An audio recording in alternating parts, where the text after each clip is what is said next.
1,000,000 years before the birth of Christ, an immense ice cap covered the greater part of the earth. Snow fell constantly, blanketing vast areas with its fatal cold.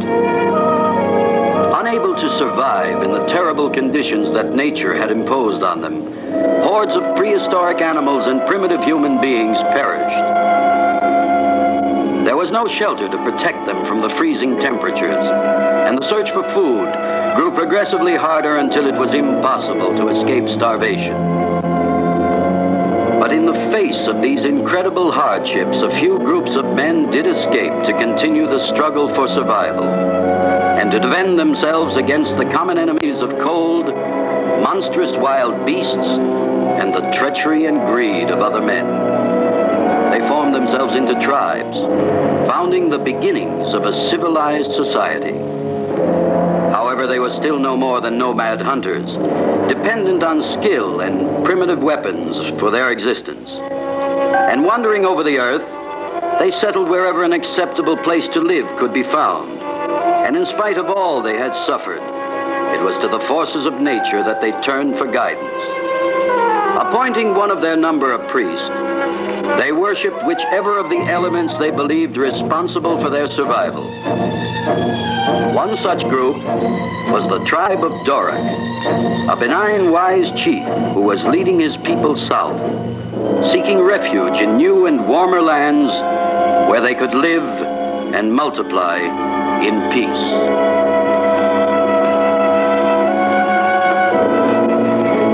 Dorak!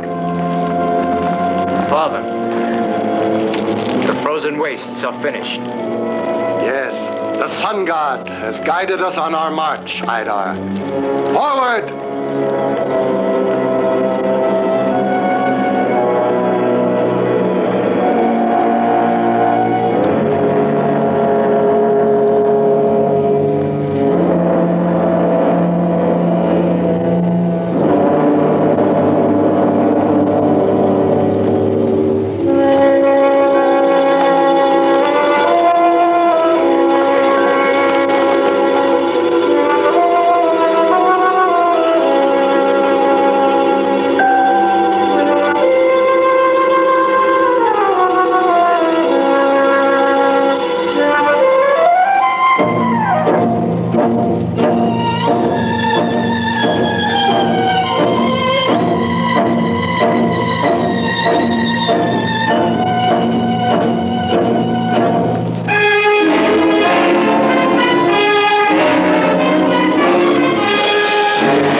We will build a village, and here we will live in peace, and after us our children, and all the children who come after them, if the sun god gives us his protection.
Never go out, Gamel, if our tribe is to survive.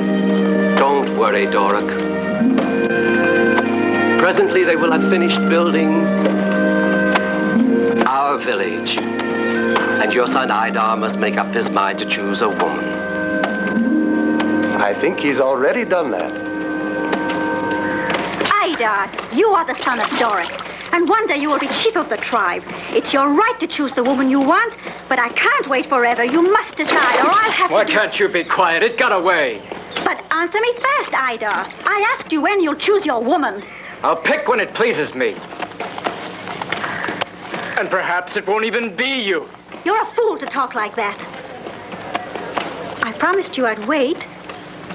But now I'll choose a man I like. Any man. I'm 18 and I'll be old soon. I'm talking to you, Ida, and you're not even listening. Oh! I've got you. Look what a...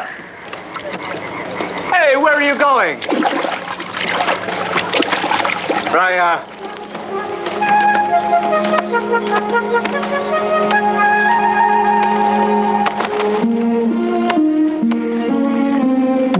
But you're my woman, Raya.